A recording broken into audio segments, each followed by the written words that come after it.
நான் ஏன் எந்த பஸ்ஸோட ஸ்பீடையும் மென்ஷன் பண்றது இல்லைன்னு தெரியுமா?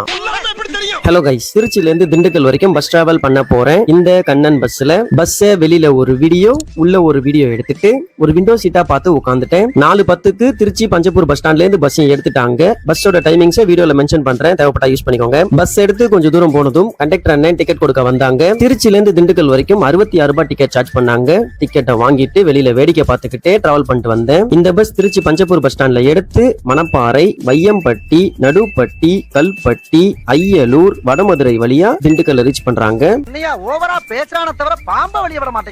நான் போடுற வீடியோனால பஸ் ஆபரேட்டருக்கோ இல்ல டிரைவர் கண்டக்டருக்கோ இல்ல எனக்கே கூட ஃபியூச்சர்ல பிரச்சனை வந்துடக்கூடாதுன்றனால தான் பஸ்ஸோட ஸ்பீட நான் மென்ஷன் பண்றதே கிடையாது. நீங்க நினைக்கிற மாதிரி வீடியோ எடுத்து ஜாலியா என்ன வேணா பேசி போட்டுடலாம் போட முடியாது. 6:23க்கு திண்டுக்கல் பஸ் ஸ்டாண்டை ரீச் பண்ணிட்டாங்க. என்ன சேஃபா கூட்டிட்டு வந்த டிரைவர் அண்ணனுக்கும் கண்டக்டர் அண்ணனுக்கும் ஒரு தேங்க்ஸ் சொல்லிட்டு அங்கிருந்து கிளம்பிட்டேன். வீடியோ அவ்வளவுதாங்க. வீடியோ லைக் பண்ணிட்டு சேனலை சப்ஸ்கிரைப் பண்ணிக்கோங்க. அப்புறம் இது வெறும் டிராவல் இல்லைங்க, இன்ஃபர்மேஷன் இஸ் வெல்த்.